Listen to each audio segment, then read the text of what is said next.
On this planet, winning every fight doesn't make you free, it makes you owned. The air tasted like metal and dust as Lucas Kane dragged in a slow breath, his chest rising under a cracked combat vest. HUD flickering at the edge of his vision with warning lights he'd already learned to ignore. Temperature reading 127 degrees Fahrenheit. Wind speed climbing. Visibility dropping with every gust of red sand that scraped against his skin like fine glass. But none of that mattered because the arena around him had gone quiet. Too quiet. The kind of silence that came after. Something decisive. Something final. 3 opponents lay behind him, not broken, but defeated in a way this world seemed to understand. Controlled. Measured. Intentional. And yet no one moved to claim him. No one stepped forward to finish what the rules demanded. Lucas wiped the sweat from his brow with the back of his hand, jaw tight, eyes scanning the circular walls of carved stone rising at least 40 feet high, packed with figures watching from the shadows. All of them women, armored in layered plates that shimmered between organic and engineered, their presence heavy, evaluating, like judges at the end of a trial he hadn't agreed to enter. His mind replayed the crash in fragments, the violent shudder of his ship breaking atmosphere, instruments screaming before going dark, the smell of burning circuits. The moment gravity took over and the sky turned from blue to fire, he had survived worse. He always did. That was the difference between him and most people. He adapted. He endured. He won. But this place didn't feel like a battlefield. It felt like a system, a machine designed to test, to filter, to decide something deeper than survival. A low hum rolled through the arena floor beneath his boots, subtle but deliberate, as if the planet itself was responding to him. Lucas clenched his fists, muscles coiling with instinct, waiting for the next challenger, the next movement, the next threat. But it didn't come. Instead, a shift in the crowd, a ripple, not of fear, but of anticipation, like a current running through every eye fixed on him. And then he saw her, high above, standing alone at the edge of the highest tier, taller than the others, her silhouette outlined by the pale light of a distant sun, skin the color of deep crimson metal, not glowing, not soft, but forged, her posture still, composed, absolute. She wasn't reacting to him. She was studying him, measuring something beyond strength, beyond speed, something that made the back of his neck tighten in a way no opponent ever had. Lucas exhaled slowly, grounding himself, resetting, because whatever this was, whatever she was, it wasn't over. It hadn't even begun. And for the first time since he hit the ground on this world, the thought crossed his mind, not as fear, but as something colder, sharper. What if winning here wasn't the point? The heat did not change, but the air felt heavier, as if every breath now carried weight. Lucas kept his eyes on her, the figure above who had not moved since he noticed her. Not a step, not a shift, only that steady, unbroken focus that made everything else in the arena feel secondary, irrelevant. A faint chime echoed through his helmet's damaged audio system, not from his suit, but from the environment itself. A signal, structured, intentional. The stone beneath his boots vibrated once, low and controlled. Then a voice followed, not loud, but everywhere at once, translated cleanly through whatever system still lingered in his neural interface. Subject remains unclaimed. It said, calm, neutral, almost clinical. Lucas frowned, jaw tightening as he glanced around, expecting movement. But the warriors along the walls remained still, their attention fixed on the same point. Her. Always her. He shifted his stance, shoulders squaring, instinct telling him to prepare, to anticipate. But nothing came. No challenger, no advance, only waiting. And that was worse. He had spent years learning how to respond to action, to pressure, to force, but waiting, being observed, that was something else entirely. Something that made his thoughts sharpen in ways he did not like. The voice returned. Evaluation incomplete, followed by a pause that stretched just long enough to matter. Then, primary selector has not engaged. Lucas exhaled slowly through his nose, understanding clicking into place with uncomfortable clarity. This was not a series of random encounters, not survival of the strongest in any simple sense. This was selection, structured and deliberate, and everything he had done so far had only been a prelude, a filter to remove what did not meet the standard. He rolled his shoulders, feeling the pull of strained muscle, the weight of fatigue he refused to acknowledge, and lifted his gaze back to her. Then engage, he said under his breath, not sure if she could hear him, not sure if it mattered.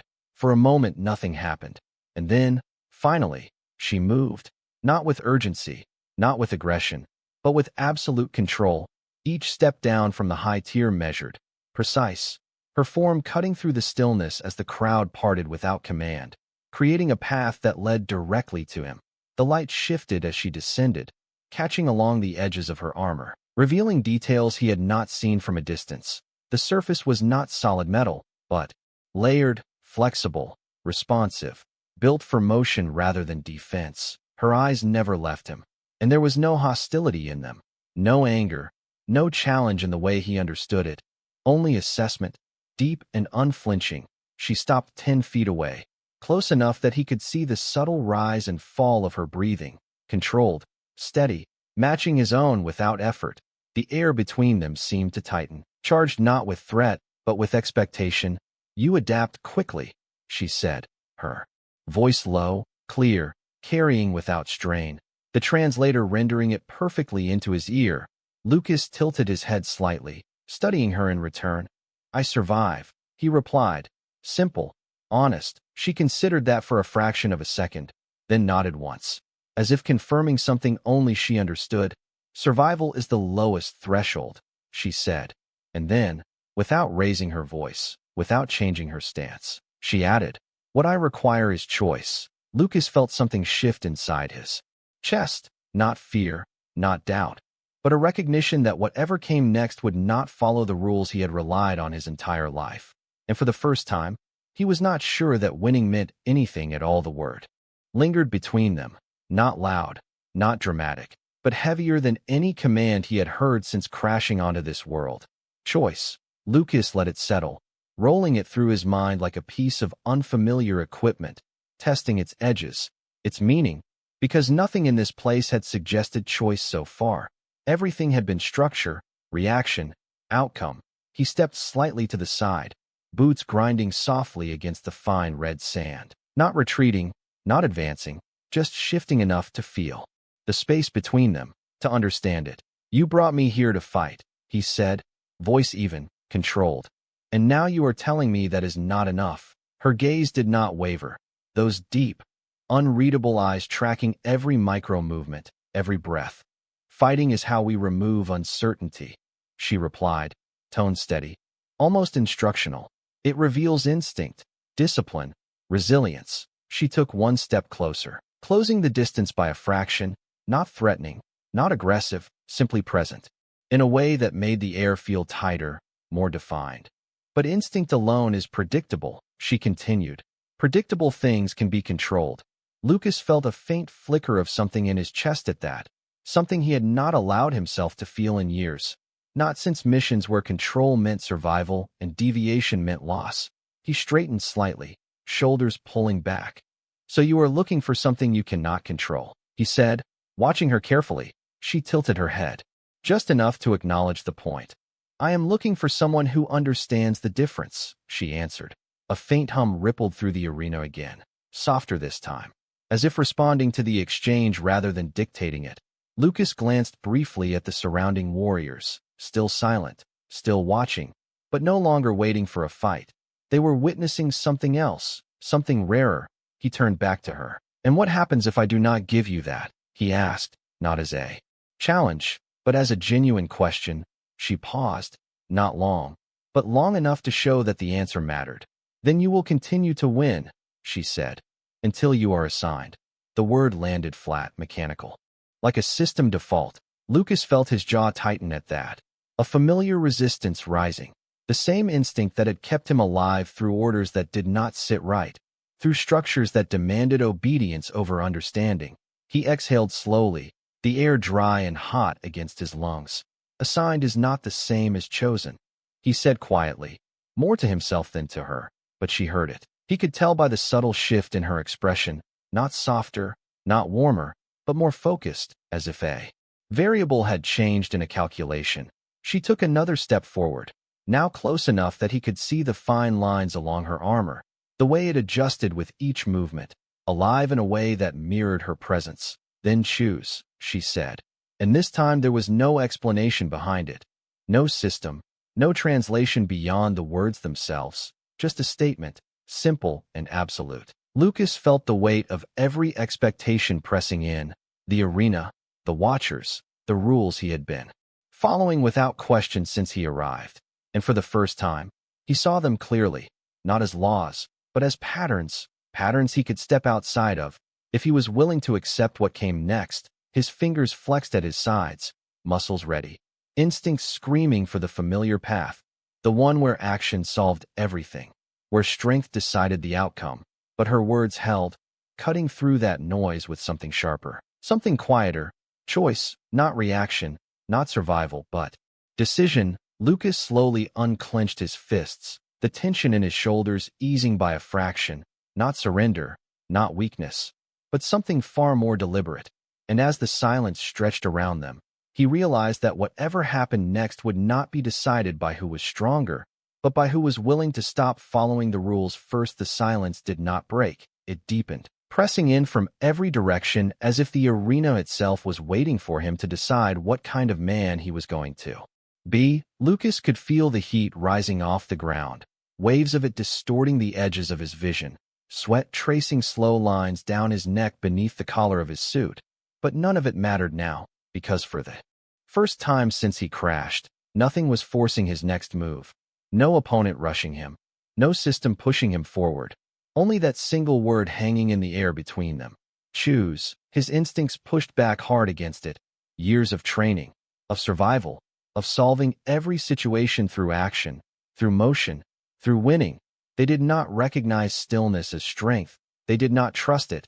His fingers twitched slightly, remembering the weight of a weapon that was no longer in his hands, remembering the certainty that came with it. But certainty had brought him here, into a system that reduced him to a result, something to be evaluated, assigned, used. Lucas drew in a slow breath, letting it out just as carefully, grounding himself in the present, in the heat, in the sound of the wind brushing against the stone walls, in the steady presence of the woman standing in front of him. Vera did not move, did not rush him.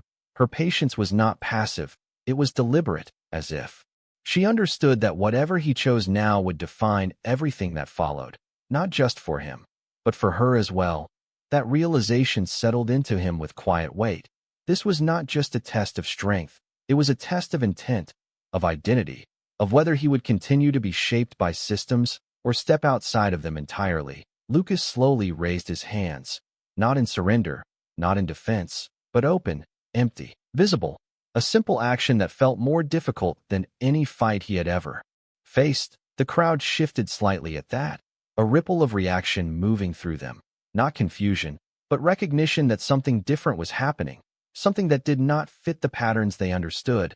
Vera's gaze sharpened, not with approval, not yet, but with focus, as if she was watching for something very specific. Lucas met her eyes fully, no longer measuring distance, no longer calculating advantage, just seeing her as she was, not an opponent, not a threat, but a presence, equal to his own. "I am not here to be assigned," he said, voice steady despite the tension coiled beneath it. The words carried across the arena, not loud, but clear enough that the silence made space for them. "And I am not here to take anything that is not freely given." The air seemed to shift at that, subtle but undeniable, as if the system itself had registered something it could not categorize. Vera took a single step closer, now close enough that the space between them felt intentional rather than imposed. Her expression changed, not softened, but opened, just enough to reveal that his words had reached something real, something beyond protocol or expectation. "You reject the outcome," she said, not as a challenge, but as a confirmation. Lucas shook his head slightly. "I reject the premise," he replied, and for a moment, there was nothing, no sound, no movement, only the weight of that statement settling into the structure of the arena, into the eyes of those watching, into whatever unseen system governed this world.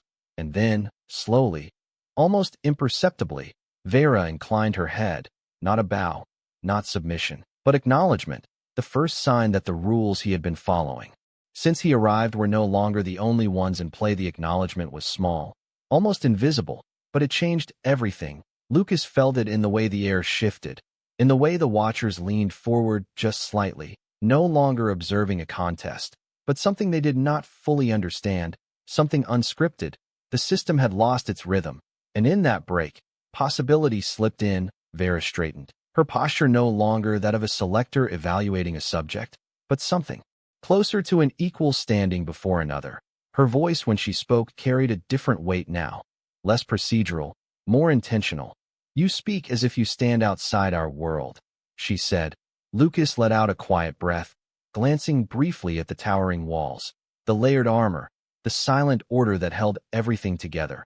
"I stand outside anything that tries to decide for me," he answered, simple, direct, the truth of it steady in his chest. A faint murmur moved through the crowd, subtle, restrained, but present, the first sign that his words were not just heard, but felt.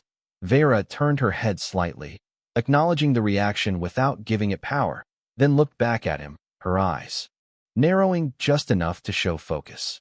"And if your choice disrupts the structure that sustains this world?" she asked, not as a threat, but as a genuine inquiry. Lucas considered that, not dismissing it, not brushing it aside.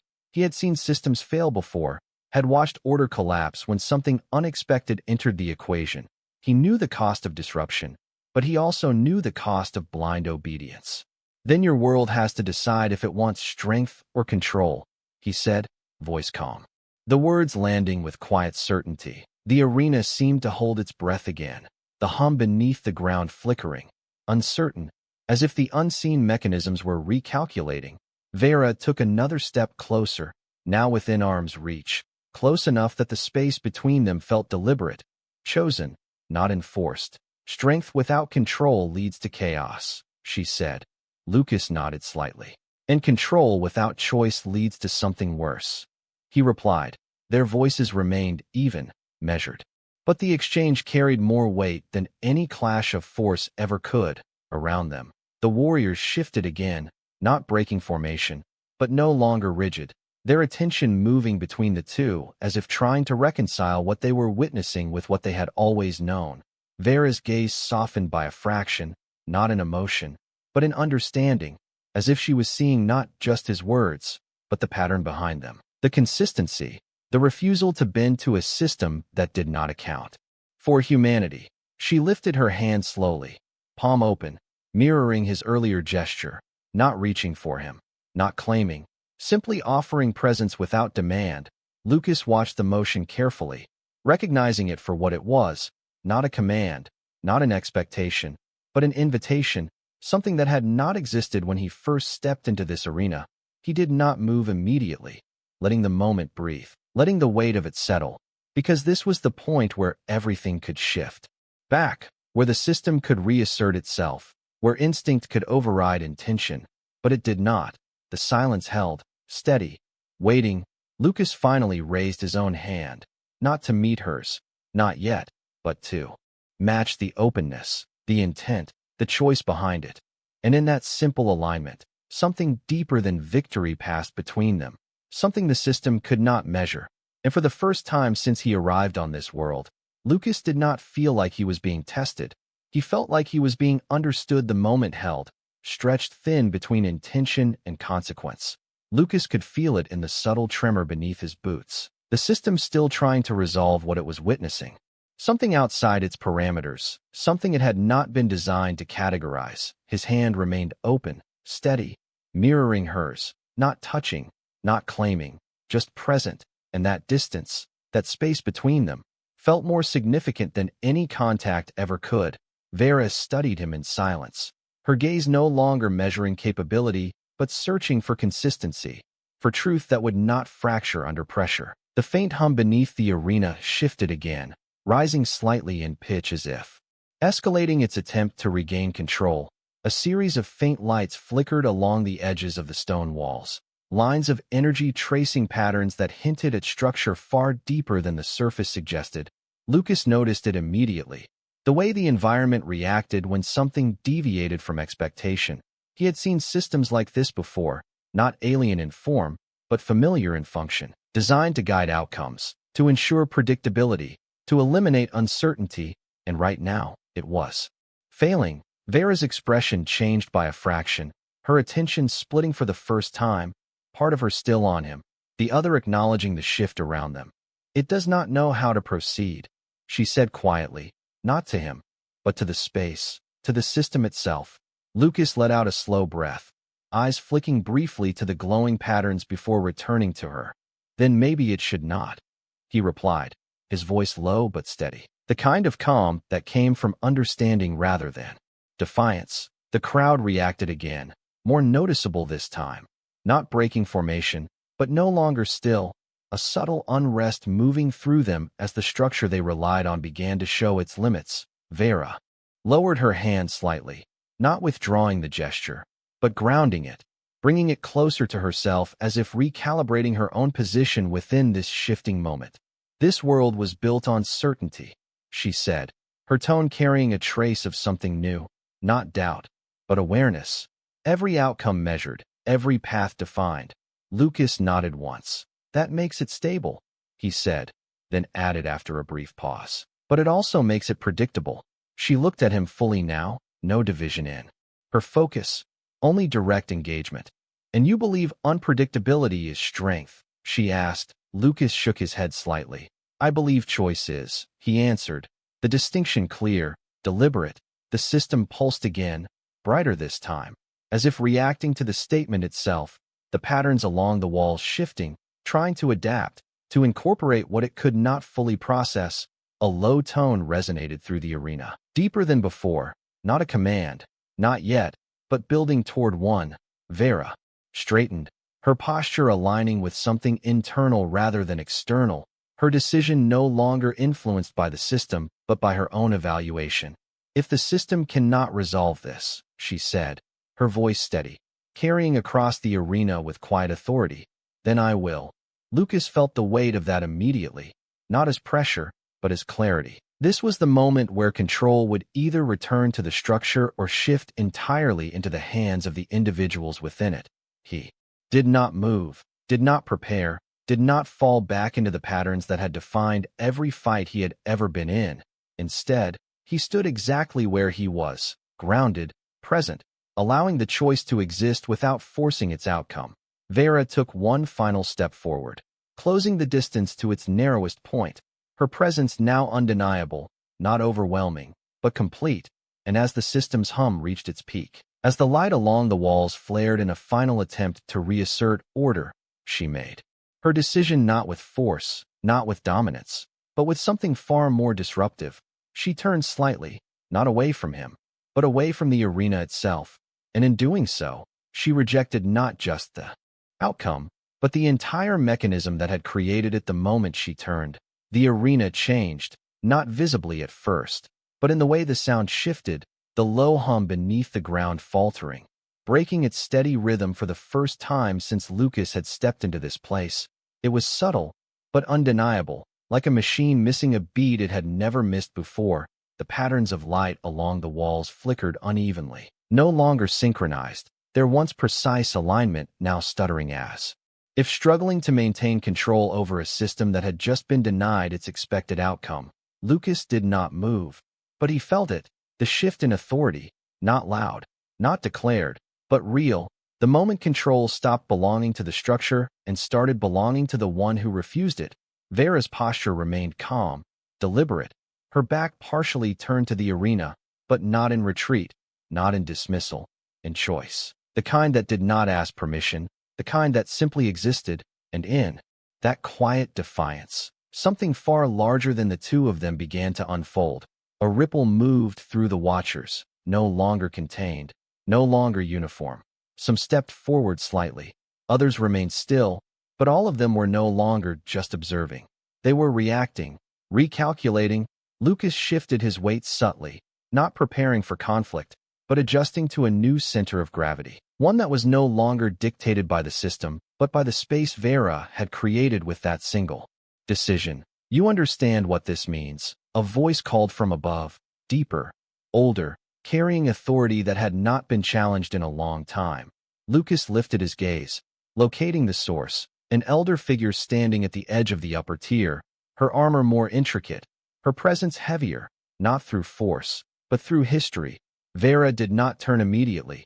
She allowed the words to settle, to exist without rushing to respond. Then slowly, she angled her head just enough to acknowledge the voice without fully yielding to it. "It means the system has reached its limit," she said, her tone even, unshaken. The statement carried across the arena, not as defiance, but as fact. The elder's gaze shifted from her to Lucas, measuring him now in a way that felt different, not as a subject, but as a variable that had disrupted something fundamental. "And you would replace it with uncertainty?" the elder asked. Lucas met that gaze steadily, feeling the weight of it without shrinking from it. "Not uncertainty," he said, voice calm, grounded. "Choice." The word landed again, but this time it did not echo into silence. It moved. It spread. The watchers reacted more visibly now, a low murmur. Building, not chaotic, but alive. The first sign of something unscripted taking hold within a system that had long suppressed it. Vera turned back toward Lucas fully, her attention no longer divided, no longer influenced by the structure around them, only by the moment they were standing in. She stepped closer, closing the final distance until they stood within reach, but still not touching, still maintaining that deliberate space that defined everything about this exchange. "Then we begin. Here," she said quietly, not to the arena, not to the elder, but to him. Lucas held her gaze, steady, present, understanding the weight behind those words. This was not just a rejection of what had been. It was the creation of something new, something untested, something that would not be guided by rules already written.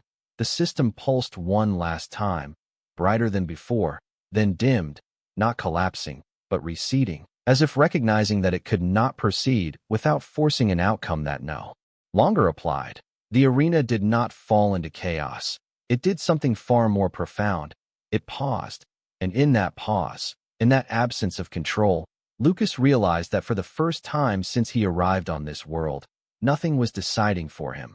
Not the system, not the watchers, not even her, only himself. And that made this moment more powerful than any victory he had ever known. The pause did not collapse into disorder. It expanded, stretching across the arena like a held breath that no one dared release. Lucas felt it settle into his chest, not as tension, but as clarity. The absence of instruction was no longer unsettling.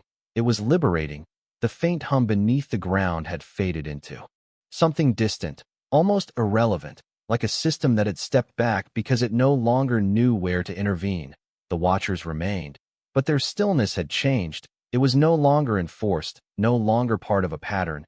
It was chosen, each of them present not because they had to be, but because they wanted to see what would happen next. Vera stood before him, closer than before, her presence steady, grounded in something that no longer depended on the structure around them. Her eyes held his, not searching now, but recognizing, as if the answer she had been looking for had already been given, and what remained was what to do with it. Lucas let his shoulders relax slightly, the constant readiness easing for the first time since he had arrived. Not because there was no risk, but because the nature of that risk had changed. It was no longer about survival. It was about meaning, about what this moment would become. "If nothing decides for us," she said quietly, her voice carrying easily through the open space, "then everything that follows belongs to us." Lucas nodded once, understanding the weight of that, the responsibility that came with it. Freedom was not the absence of consequence. It was the presence of it, fully, without something else to absorb the impact. He glanced briefly at the arena, at the towering walls, at the faint traces of light that still lingered but no longer dictated anything. Then back to her. "Then we define it," he said, simple, direct, the way he had always approached the unknown. But this time without force, without dominance, just intention. Vera's expression shifted again, not in surprise, but in alignment, as if his words matched something already forming within her. She extended her hand once more, not as a test, not as a signal, but as a continuation, an offer that carried no demand. Lucas looked at it for a brief moment, not hesitating, but acknowledging what it represented. Then he reached forward and met it, not gripping, not pulling, just contact, steady and equal. The connection was simple, physical, but what moved through it was not. It was recognition, confirmation, the closing of a gap that had existed not in distance, but in understanding. The arena reacted, not with noise, not with disruption, but with a subtle shift that passed through every watcher, a shared awareness that something had changed at a level deeper than any rule they had followed. The elder above did not speak again, her silence now different, not resistant, but contemplative, as if witnessing the beginning of something that could not be reversed. Vera did not look away from Lucas as she spoke, her voice quieter now, meant for him, but still heard by all. "You did not win," she said. Lucas allowed a faint breath of something close to a smile to pass through him. "No," he replied. "I chose." She inclined her head slightly, acknowledging that distinction fully. "Then so do I," she answered. And in that moment, the arena ceased to be a place of trials, of outcomes decided by force or structure. It became something else entirely. A space where two individuals stood not as opponent and selector, not as subject and system, but as equals defining their own path. And as the last traces of the system's presence dimmed into silence, Lucas realized that the real shift had not been in the world around them. It had been in the moment he stopped trying to win and started choosing who he was within it. The contact remained steady, unforced, a simple point of connection that did not demand anything beyond what was already there. Lucas felt the heat of the arena still pressing against his skin, but it no longer felt hostile, no longer something to endure. It was just part of the world now, a world that had stopped trying to shape him and had begun to reveal itself instead. Vera did not pull away, nor did she tighten her grip. She held that balance with precision, as if even this moment was a choice she was actively maintaining, not something she would allow to become automatic. Around them, the watchers shifted again, but this time there was no tension in it, no expectation waiting to be fulfilled. It was curiosity, raw and unfiltered, the kind that had not been allowed space in a system built on certainty. The elder above finally moved, not stepping forward, not descending, but inclining her head just slightly, an acknowledgement that carried more weight than any command she could have given. Lucas noticed it, not as validation, but as recognition that the structure itself had accepted what it could not control. The faint traces of light along the arena walls dimmed further, not disappearing, but settling into something passive, like tools that had been set aside rather than broken. Vera's voice came again, quieter now, meant for him but still clear. "This world will not change all at once," she said. Lucas nodded slightly, understanding that truth immediately. Systems did not dissolve in a single moment. They adapted, resisted, evolved, but something had shifted at the core, and that could not be undone. "It does not have to," he replied, his tone calm, grounded. "It just has to start." She studied him for a brief moment, as if measuring not his strength, not his skill, but his consistency, the alignment between what he said and what he did. Then she released his hand, not as a withdrawal, but as a continuation, a transition into something that did not require constant contact to exist. She turned slightly, this time not away from the arena, but toward an opening in the stone walls that had not been there before, a path revealed not by command, but by the absence of one. Lucas followed her gaze, then stepped forward beside her, not behind, not leading, just aligned, equal in direction. The watchers parted without being told, not out of obligation, but out of choice, creating space for something they had never seen before. Not a victor leaving the arena, not a subject being claimed, but two individuals walking out of it on their own terms. The air beyond the arena felt different, cooler, carrying a faint breeze that cut through the heat that had defined everything up to this point. Lucas drew it in, steady, aware, not as relief, but as confirmation that the world extended beyond the structure he had been placed into. Vera stepped into that space first, then paused. Just enough for him to match her pace, not setting it, not controlling it, simply sharing it. Behind them, the arena remained, not erased, not destroyed, but changed, its purpose no longer absolute, its rules no longer final.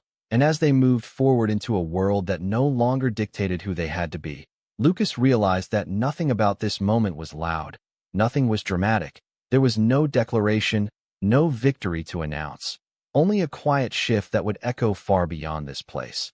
Because in a system built to decide everything, the most powerful thing they had done was decide for themselves. And that choice would not stay contained within those walls. It would spread, not through force, but through example, until one day, the idea of being assigned would feel as foreign as the idea of never having a choice at all.